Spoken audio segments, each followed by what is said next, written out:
اعوذ باللہ من الشیطان الرجیم بسم اللہ الرحمن الرحیم۔ ناظرین، آج ہم ایک زانی بادشاہ اور حضرت ابراہیم علیہ السلام کی بیوی حضرت سارہ علیہ السلام کا واقعہ بیان کریں گے کہ جب اس زانی بادشاہ نے بی بی سارہ پر بری نظر ڈالی اور بی بی سارہ کو اپنے دربار میں بلا کر برائی کا ارادہ کیا تو اس بادشاہ کا کیا انجام ہوا اور اللہ تبارک و تعالیٰ نے اس پر کون سا عذاب مسلط کیا، یہ پورا واقعہ تفصیل کے ساتھ بیان کریں گے۔ گزارش ہے کہ ویڈیو کو آخر تک دیکھیے گا۔ ناظرین، روایات میں آتا ہے کہ بی بی سارہ ایک نہایت حسین و جمیل عورت تھی اور حسین و جمیل ہونے کے ساتھ ساتھ نہایت غیرت مند بھی تھی۔ حضرت ابراہیم علیہ السلام فلسطین میں رہائش پذیر تھے اور جب فلسطین قحط سالی کا شکار ہو گیا تو حضرت ابراہیم علیہ السلام نے اپنی بیوی سارہ کے ساتھ مصر کی طرف ہجرت فرمائی، اور جب آپ علیہ السلام مصر پہنچ گئے تو وہاں پر حضرت ابراہیم علیہ السلام کو معلوم ہوا کہ مصر کا ایک ظالم بادشاہ ہے جو دوسروں کی عورتوں پر نظر رکھتا ہے۔ لہٰذا حضرت ابراہیم علیہ السلام نے بی بی سارہ سے کہا کہ اگر بادشاہ نے مجھ سے تمہارے بارے میں پوچھا تو میں اس سے کہوں گا کہ یہ میری بہن لگتی ہیں، تو تم میری بات کی تردید نہ کرنا، کیونکہ اس ملک میں میرے اور تمہارے سوا کوئی اور مسلمان نہیں ہے، اور کتاب اللہ کی روح سے تم میری بہن ہی لگتی ہو، کیونکہ سب مسلمان آپس میں بھائی بندے ہوتے ہیں، لہٰذا مسلمان ہونے کے ناطے سے تم میری بہن ہوئی۔ پھر ایسا اتفاق ہوا کہ مصر کے کسی سرکاری افسر نے حضرت سارہ علیہ السلام کی جھلک دیکھ لی تو وہ دوڑتا ہوا اپنے بادشاہ کے پاس گیا اور کہنے لگا کہ بادشاہ سلامت، آج کل مصر میں ایک ایسی حسین و جمیل خاتون وارد ہوئی ہے کہ اس کا حسن و جمال سورج کی روشنی کو شرماتا ہے۔ یہ سن کر بادشاہ خوشی سے پھول گیا اور اپنے اس خوش آمدی افسر کو حکم دیا کہ اس حسین و جمیل خاتون کو دربار میں حاضر کیا جائے۔ لہٰذا اس افسر نے حضرت ابراہیم علیہ السلام اور حضرت سارہ علیہ السلام کے پاس آ کر کہا کہ بادشاہ نے اس خاتون کو بلا بھیجا ہے۔ لہٰذا بی بی سارہ اس افسر کے ساتھ چل پڑی اور محل کے اندر چلی گئی۔ آپ نے محل کی شان و شوکت دیکھی کہ بڑے بڑے ریشمی پردے لٹکے ہوئے ہیں اور مخملی فرش بچھے ہیں اور دائیں بائیں خدمتگار پھر رہے ہیں، لیکن یہ دیکھ کر بی بی سارہ ذرا بھی متاثر نہیں ہوئی، کیونکہ ان کا دل اس وقت اللہ تعالیٰ سے جڑا ہوا تھا اور وہ نہایت سکون اور اطمینان سے دربار میں کھڑی تھی،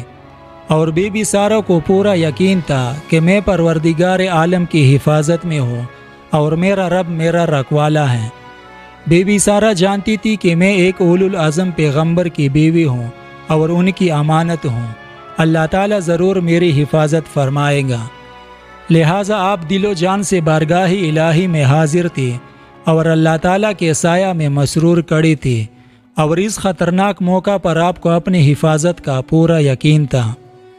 ادھر شاہ مصر بی بی سارہ کے حسن و جمال دیکھ کر حیران ہو رہا تھا اور اس پر کپ کپی تاری تھی اور وہ تر تر کانپ رہا تھا۔ بادشاہ سمجھ نہیں سکا کہ اس خوف و دہشت کی کیا وجہ ہے اور یہ خوف اس کے دل و دماغ پر کیوں حاوی ہو رہا ہے، لیکن اسے کیا معلوم تھا کہ یہ کپ کپی اور ترتراہٹ تنبیہ خداوندی ہے۔ اور جب اس بادشاہ نے دوبارہ بی بی سارہ کو کوٹی نظر سے دیکھا تو اس کا روا دوا خوف و دہشت سے کانپ اٹھا اور اس کے حواس معطل ہو کر رہ گئے۔ تو اس وقت شیطان نے بادشاہ کے کان میں پھونکا کہ ڈرے نہیں، آگے بڑھے۔ اس پر بادشاہ نے جو ہی آگے بڑھ کر بی بی سارہ کا ہاتھ تھامنا چاہا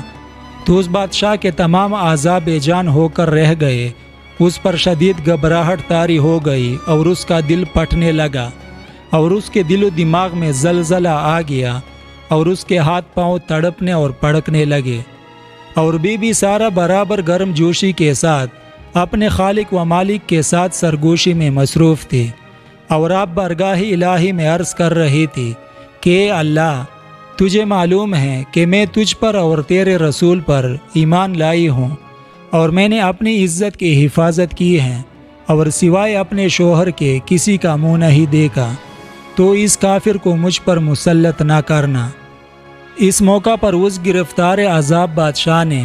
بی بی سارہ سے گزارش کی کہ اے نیک خاتون، اپنے پروردگار سے دعا کرے کہ وہ مجھے اس عذاب سے بچا لے، تو پھر کبھی آپ کی جانب برے ارادے سے نہیں دیکھوں گا۔ لہٰذا بی بی سارہ نے پروردگار کی بارگاہ میں دعا کی کہ اس ظالم و جابر کو معاف کر دے، تو ایک دم ایسا ہوا کہ گویا بادشاہ کے بندھن کھل گئے اور وہ آزاد ہو گیا۔ لیکن شیطان کے بہکانے سے اس بادشاہ نے دوبارہ برائی کے ارادے سے اپنا ہاتھ بی بی سارہ کی طرف بڑھانا چاہا، تو اس بار وہ پہلے سے بھی زیادہ مفلوج اور بے جان ہو کر رہ گیا۔ تو اس بادشاہ نے پھر بی بی سارہ سے کہا کہ اپنے پروردگار سے دعا کرے کہ مجھے اس عذاب سے بچا لے، تو پھر میں ایسے برے کام کا ارادہ نہیں کروں گا۔ لہٰذا بی بی سارہ نے پھر اللہ تعالیٰ سے اس کے لیے عذاب سے رہائی کی دعا فرمائی،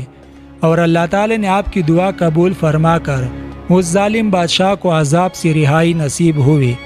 اور اس موقع پر وہ ظالم اور جابر بادشاہ بی بی سارہ کے سامنے دہشت زدہ ہو کر ہانپنے لگا، جس کی وجہ سے اس کے ہاتھ پاؤں شک ہو کر رہ گئے تھے اور ایک قدم بھی آگے نہ بڑھ سکا تھا۔ تو اس بادشاہ نے بی بی سارہ سے پوچھا کہ اتنی جلدی تمہارے رب نے تمہاری دعا کیسی سن لی؟ تو بی بی سارہ نے فرمایا کہ تم بھی اپنے پروردگار کی اطاعت کر کے دیکھ لو، تو وہ تمہاری بھی اسی طرح سے سنے گا جیسی اس نے میری دعا سنی۔ یہ سب ایمان اور یقین کا کمال ہے۔ اس کے بعد بادشاہ نے اپنے اس سرکاری افسر کو طلب کیا اور اسے کہا کہ اس خاتون کو لے جاؤ، یہ تم کسی انسان کو نہیں بلکہ کسی جن زادی کو لے آئے ہو۔ اور رخصت کرتے وقت بادشاہ مصر نے بی بی سارہ کی خدمت میں ایک کنیز پیش کی جن کا اسم گرامی ہاجرہ تھا۔ ناظرین، یہ وہی ہاجرہ ہیں جو بعد میں حضرت ابراہیم علیہ السلام کی زوجہ بنی۔ بہرحال روایات میں آتا ہے کہ جس وقت بی بی سارہ بادشاہ کی دربار میں پیش کی گئی، تو اللہ تعالیٰ نے حضرت ابراہیم علیہ السلام کی تسلی کے لیے بی بی سارہ اور آپ کے درمیان سے حجاب اٹھا دیا کہ ابراہیم یہ سارا واقعہ اپنی آنکھوں سے ملاحظہ فرماتے رہے، اور وہاں جانے سے لے کر واپس آنے تک سب کچھ اپنی آنکھوں سے دیکھتے رہے۔ اور یہ کرامت آپ کا دل صاف رکھنے اور مزید مطمئن رکھنے کے لیے اللہ تعالیٰ نے آپ کو دکھائی، کیونکہ بی بی سارہ بوجہ دینداری اور تقوی کے اور نیز حسن و جمال کی وجہ سے حضرت ابراہیم علیہ السلام کو بہت محبوب تھی۔ اور ایک دوسری روایت میں آتا ہے کہ جب سے بی بی سارہ کو دربار مصر کی طرف لے جایا گیا، تو حضرت ابراہیم علیہ السلام مسلسل نماز و عبادت میں مصروف اپنی بیوی کی رہائی کی دعا کرتے رہے، اور یہ کہ اس ظالم و جابر کی طرف سے بی بی سارہ کو کوئی تکلیف نہ پہنچے اور وہ صحیح سلامت واپس آ جائے۔ اور ادھر بی بی سارہ بھی برابر دعاؤں میں مصروف رہی، اور اللہ تعالیٰ نے بی بی سارہ کو نہایت عزت اور احترام کے ساتھ وہاں سے رہائی دلائی اور ان کے دامن عزت کی حفاظت فرمائی، اور اپنے پیارے بندے خلیل الرحمن کی عزت کو صاف اور محفوظ رکھا۔